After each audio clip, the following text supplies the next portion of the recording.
person. ஆனால் இயேசு ஒரு தாழ்மையான ஒரு மனிதர். He never had a secretary. அவருக்கு செக்ரட்டரியே கிடையாது. These are the things I look for. இவைகளை தான் நான் பார்க்கிறேன். But people say, oh brother, I'm so busy. சகோதரன், ரொம்ப நான் பிஸியா இருக்கேன் ஊழியத்துல. Busier than Jesus? இயேசுவை காட்டில ரொம்ப பிஸியா நீங்க? Oh, then there's something is definitely wrong. அப்படின்னா ஏதோ அங்க தவறு கோளாறு இருக்கிறது.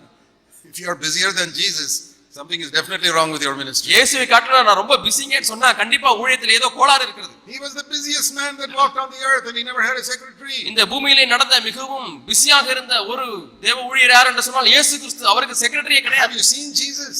நீங்க இயேசுவை பார்த்திருக்கீங்களா? I'll tell you this is how I protect myself. இப்படி தான் நான் பார்க்கிறேன். இது என்னை பாதுகாத்து இருக்கிறது. Every preacher I hear of and see and listen to, நான் பார்க்கிற காண்கிற கேட்கிற ஒவ்வொரு பிரசங்கியாரும், whether on television or on a platform, டிவியிலோ அல்லது மேடையிலோ, I always compare him with Jesus. நான் எப்பொழுதுமே அவரை இயேசுவோடு கூட ஒப்பிட்டு பார்க்கிறேன். And whatever he does, I ask myself, can I imagine Jesus doing that? அவர் என்ன காரியத்தை செய்தாலும் இயேசு இப்படி செய்வாரா என்று ஒரு கேள்வியை கேட்டு பார்க்கிறேன். I shut my eyes and I say, can I imagine Jesus speaking like that? இயேசு இப்படி பேசுவாரா என்று நான் ஒரு கேள்வி கேட்டு பார்க்கிறேன். Or is he just doing some drama on the stage? அல்லது ஸ்டேஜிலே ஒரு drama செய்கிறாரா? Jesus never did any drama. இயேசு மேடையிலே ஒரு நாடகத்தை செய்யவில்லை. He was not an actor. இயேசு ஒரு நடிகர் அல்ல. He was not running up and down the stage the whole time. ஸ்டேஜிலே இங்கேயும் அங்கேயுமே அவர் ஓடவில்லை. No. இல்லை. I think there was a dignity about Jesus because he was a servant of the Most High God. மிகவும் உன்னதமான தேவனுடைய ஊழியராய் இருந்தபடினால இயேசுவுக்கு என்று ஒரு கண்ணியம் இருந்தது.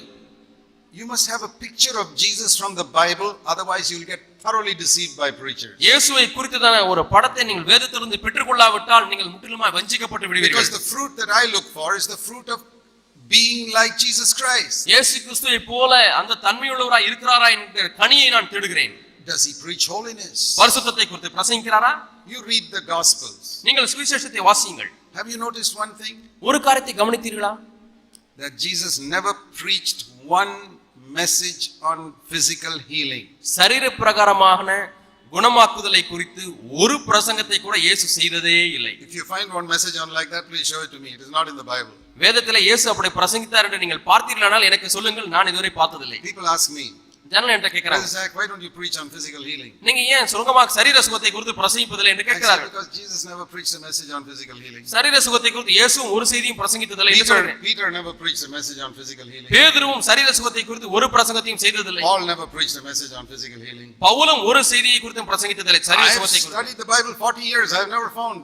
40 ஆண்டுகளாக வேதத்தை படித்துக் கொண்டிருக்கிறேன், ஆனால் நான் கண்டுபிடிக்கவே இல்லை. They actually healed thousands of people. ஆனால் உண்மையாக ஆயிரக்கணக்கான மக்களை அவர்கள் சுகமாக்கினார்கள். But no sermons on healing. ஆனால் சுகமாக்குதலை குறித்து ஒரு பிரசங்கம் கூட இல்லை. Today is the other way around. இன்றைக்கு காரியங்கள் தலைகீழாய் இருக்கிறது. Thousands of sermons on healing.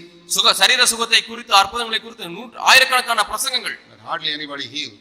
சுகமாக்கப்படுறது ரொம்ப கம்மி. It's all upside down. எல்லாம் தலைகீழாக இருக்கிறது. This is not the ministry of Jesus Christ. இவைகள் இயேசு கிறிஸ்துவினுடைய ஊழியம் அல்ல. If any of you can find one sermon that Jesus preached on healing, show it to me. இயேசு கிறிஸ்து அற்புத சுகத்தை குறித்து பிரசங்கித்த ஒரு பிரசங்கத்தை நீங்கள் காண்பிப்பீர்கள் என்று சொன்னால் தயவு செய்து எனக்கு சொல்லுங்கள். Do you know what he preached on? அவர் எதை குறித்து பிரசங்கித்தார் தெரியுமா? Faith, விசுவாசம், humility, தாழ்மை, holiness, பரிசுத்தம், not lusting with the eyes, கண்களினால இச்சையாமல் இருப்பது, overcoming anger, கோபத்தை மேற்கொள்வது, not shouting at people getting angry, கோபப்பட்டு மக்களை திட்டாமல் இருப்பது, not loving money, பணத்தை நேசிக்காமல் not இருப்பது, seeking the honor of men, மனிதனுடைய கனத்தை தேடாமல் never இருப்பது, being anxious, எப்பொழுதும் பதஷ்டமடையாமல் இருப்பது, forgiving other people, மற்றவர்களை மன்னிப்பது, not being bitter against others, யாரிடத்திலும் கசப்பாய் இராமல் not இருப்பது, being jealous of others, யார் மீதும் பொறாமை கொள்ளாது இருப்பது, not living for this world, இந்த உலகத்துக்காக வாழாது இருப்பது, not laying up treasures on this earth, இந்த பூமியிலே பொக்கிஷங்களை சேர்க்காது இருப்பது, living for eternity, நித்தியத்துக்கென்று being வாழக்கூடிய ready for வாழ்க்கை, his coming. அவருடைய வருகைக்கென்று காத்திருக்கிற வாழ்க்கை. If you want to follow a true prophet, listen to somebody who's preaching these subjects. ஒரு மெய்யான தீர்க்கதரிசியை நீங்கள் பின்பற்ற வேண்டும் என்று சொன்னால் இந்த பாடங்களை குறித்து அவர் பிரசங்கிக்கிறார் என்று நீங்கள் யோசித்து பாருங்கள். Because these are the subjects on God's heart. இவைகள் தான் தேவனுடைய இருதயத்தில் இருக்கக்கூடியதான தலைப்புகள். And that is how you find out the true prophets. இப்படித்தான் மெய்யான தீர்க்கதரிசி அடையாளம் கண்டுபிடிக்க வேண்டும். See what it says in Jeremiah chapter 3. எரேமியா 3ஆம் அதிகாரத்திலே நாம் பார்க்கிறோம். A lot of people know that Zion is a picture of the true church. Zion என்பது மெய்யான சபையினுடைய படமாய் இருக்கிறது. And the Lord says here, ஆண்டவர் இங்கே சொல்கிறார், verse 14 of Jeremiah 3. எரேமியா 3ஆம் அதிகாரம் 14ஆம் வசனம். Return, O faithless sons, for I am your master. சீர்கெட்ட பிள்ளைகளை திரும்புங்கள், நான் உன் நாயகர். And listen to what he says. அவர் என்ன சொல்கிறார் என்று This பாருங்கள். is how the Lord adds to the church. இப்படித்தான் ஆண்டவர் சபையிலே மக்களை சேர்க்கிறார். I'll take one person from a city here இங்க இருக்கிற ஊரிலே ஒரு ஆளை சேர்க்கிறேன், and two from a family here, இங்க இருக்கிற குடும்பத்திலிருந்து 2 பேரை சேர்க்கிறேன், one from there and two from here. இங்க இருந்து 2 பேர், அங்கிருந்து ஒருவர். And I will bring these people to Zion, இவர்களை நான் சீயோனுக்கு அழைத்து வருவேன், the true church of God. மெய்யான தேவனுடைய சபை. And how will you know whether it is Zion or not? அது மெய்யான சீயோனா இல்லையா என்பதை எப்படி நீங்கள் அறிந்து கொள்ள முடியும்? How will you know whether this is Zion or not? இது சீயோனா இல்லையா என்பதை எப்படி அறிந்து கொள்வது? Not because Zion is written on the gate. அந்த வாசலிலே ஜயன் என்று எழுதப்பட்டிருக்கிறது நிமித்தமாய் அல்ல. Even the devil can write Zion on his gate. பிசாசும் கூட தன்னுடைய கதவிலே சீயோன் என்று எழுத முடியும். That's not the way. அது வழி அல்ல. When you come inside, உள்ளே நீங்கள் வாருங்கள், you will find verse 15 that the shepherds there are shepherds after God's own heart, who will feed you with knowledge and understanding. 15ஆம் வசனத்திலே பாருங்கள், தேவனுடைய இருதயத்திற்கு ஏற்ற மேய்ப்பர்களை உங்களுக்கு கொடுப்பேன், அவர்கள் அறிவோடும் புத்தியோடும் உங்களை மேய்ப்பார்கள். You find a shepherd who's a shepherd after God's own heart. That is Zion. தேவனுடைய இருதயத்திற்கு ஏற்ற ஒரு மேய்ப்பனை நீங்கள் பார்த்தீர்களா? அதுதான் சீயோன். How do you know what is in God's heart? தேவனுடைய இருதயத்திலே என்ன இருக்கிறது என்று எப்படி அறிவீர்கள்? You read the 4 Gospels and see what Jesus spoke. That is what God's 4 heart. சுவிசேஷங்களை வாசியுங்கள், இயேசு எதை பற்றி பேசினார்? அவைகள் தான் தேவனுடைய இருதயத்திலே இருக்கக்கூடிய Because காரியங்கள். Jesus said, out of the abundance of the heart we speak. இருதயத்தின் நிறைவினாலே வாய் பேசும் என்று இயேசு So சொன்னார். whatever was in God's heart, Jesus spoke. ஆகவே தேவனுடைய இருதயத்திலே என்னவெல்லாம் இருந்ததோ அதை இயேசு You பேசினார். read Matthew 5, 6 and 7. மத்தேயு 5, 6, 7 அதிகாரங்களை வாசித்து பாருங்கள். He didn't speak about prosperity and healing there. அங்கே செழிப்பை குறித்தோ குணமாக்குதலை குறித்தோ பேசவில்லை. He spoke about holiness. பரிசுத்தத்தை குறித்து He spoke பேசுகிறார். about humility. தாழ்மையை He குறித்து spoke பேசுகிறார். about faith. விசுவாசத்தை குறித்து பேசுகிறார். That is what is in God's heart. இதுதான் தேவனுடைய இருதயத்தில் And இருக்கிறது. those who feed you with that are the true shepherds after God's own heart. இவைகளை உங்களுக்கு போஷிக்கிறவர்கள் தான் தேவனுடைய இருதயத்திற்கு ஏற்ற மெய்யான மேய்ப்பர்கள். That is the true Zion. அதுதான் உண்மையான சீயோன். And that's where you should be when Jesus comes. இயேசு வரும்பொழுது நீங்கள் அங்கேதான் காணப்பட I வேண்டும். want to be in Zion when Jesus comes. இயேசு வரும்பொழுது நான் சீயோனிலே இருக்க விரும்புகிறேன். I don't want to be in Babylon. நான் பாபிலோனிலே இருக்க விரும்பவில்லை. Okay, let me turn finally to Acts of the Apostles chapter 20. கடைசியாக அப்போஸ்தலர் நடவடிக்கைகள் 20ஆம் அதிகாரத்திற்கு நாம் வருவோம். In Acts of the Apostles chapter 20, அப்போஸ்தலர் நடவடிக்கைகள் 20ஆம் அதிகாரம். Paul speaks to the elders of the church in Ephesus. எபேசு சபையிலே இருக்கக்கூடிய முப்பொருளிடத்திலே பவுல் பேசுகிறார். And in Ephesus he says, I've been with you for 3 years, verse 31. 31ஆம் வசனத்திலே பவுல் சொல்கிறார், நான் எபேசுவிலே 3 ஆண்டுகள் இருந்தேன். And for 3 years, every morning and every night I preach to you. 3 வருஷமாக காலையிலும் மாலையிலும் நான் உங்களுக்கு பிரசங்கித்தேன் என்று சொல்கிறார். Now in 3 years we have about 1000 days at least. 3 வருஷங்களிலே கிட்டத்தட்ட 1000 நாட்கள் இருக்கிறது. 1000 morning, 1000 evening means Paul preached 2000 sermons in Ephesus. காலைதோறும் 1000 பிரசங்கங்கள், மாலைதோறும் 1000 பிரசங்கங்கள். ஆகவே எபேசுவிலே கிட்டத்தட்ட 2000 செய்திகளை Pavul பிரசங்கித்திருக்கிறார். And he says, because I stood like that, நான் இப்படி நின்றபடியினாலே, like a doorkeeper, நான் ஒரு காவலாளியா இருந்தேன். no wolf could come inside for 3 years. எந்த ஓநாயும் 3.5 வருஷங்களாக அந்த சபைக்குள்ளாக வர Because முடியவில்லை. I was such a strict doorkeeper. ஏனென்றால் நான் மிகவும் கடினமான கண்டிப்புள்ள காவல்காரனாய் இருந்தேன். But now he says, இப்பொழுது சொல்லுகிறார், I'm going away. நான் போகிறேன். Verse 25, 25ஆம் வசனம். I preach the kingdom here, but you won't see my face anymore. தேவனுடைய ராஜ்யத்தை குறித்து இங்கே பிரசங்கம் பண்ணினேன், இனிமேல் நீங்கள் என் முகத்தை பார்க்க மாட்டீர்கள். I know what will happen, verse 29, after I leave. நான் போன பின்பு என்ன நடக்கும் என்று எனக்கு தெரியும். 29ஆம் As வசனம். soon as I leave, நான் போன பின்பு all these wolves who are waiting outside the door will come inside. வெளியே காத்து கொண்டிருக்கிற எல்லா ஓநாய்களும் உள்ளே வந்துவிடும். Why? ஏன்? Because then there'll be no doorkeeper. அங்கே இந்த காவல் காக்கிறவன் இல்லை.